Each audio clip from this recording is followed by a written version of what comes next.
کہ وزیراعظم میاں محمد شہباز شریف نے دہشت گردی کو سب سے بڑا چیلنج قرار دے دیا ہے۔ نیشنل ایکشن کی اپیکس کمیٹی کے اجلاس سے خطاب میں کہا، ہر اہم موقع پر دھرنا ہوتا ہے، کیا یہ پاکستان کے مفاد میں ہے؟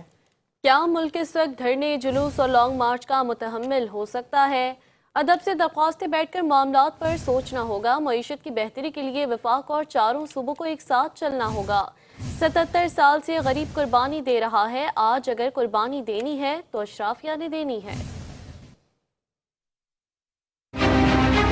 وزیراعظم کی زیر صدارت نیشنل ایکشن کی اپیکس کمیٹی کا اجلاس۔ اعلیٰ سول و عسکری قیادت دہشت گردی کی لعنت سے نجات کے لیے سر جوڑ کر بیٹھی۔ اجلاس میں ملک کی مجموعی سیکورٹی صورتحال پر تفصیلی تبادلہ خیال۔ شرکا نے ہر قسم کی انتہا پسندی کو سختی سے کچلنے پر اتفاق کیا۔ ذرائع کے مطابق فورم نے دہشت گردوں کے گرد گھیرا تنگ کرنے کے لیے علاقائی ممالک سے فعال سفارتکاری کی ضرورت پر زور دیا۔ شرکا کو غیر ملکیوں خصوصاً چینی باشندوں کے تحفظ کے لیے حفاظتی اقدامات پر بریفنگ۔ چینی باشندوں کی سیکیورٹی کو مزید فول پروف بنانے کے عزم کا اظہار کیا گیا۔ اپیکس کمیٹی نے قانون نافذ کرنے والے اداروں کے ہاتھ مضبوط کرنا ناگزیر قرار دے دیا۔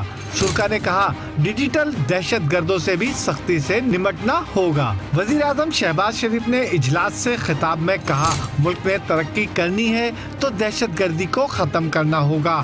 ہمیں ملک کی خوشحالی کے لیے مل بیٹھ کر فیصلے کرنا ہوں گے۔ کے پی اور بلوچستان میں جو ہو رہا ہے وہ بدترین درندگی ہے۔ معاشی مضبوطی کے لیے آرمی چیف نے بہترین کام کیا۔ معیشت کی بہتری کے لیے وفاق اور چاروں صوبوں کو ایک ساتھ چلنا ہوگا۔ 77 سال سے غریب قربانی دے رہا ہے، آج اگر قربانی دینی ہے تو اشرافیہ نے دینی ہے۔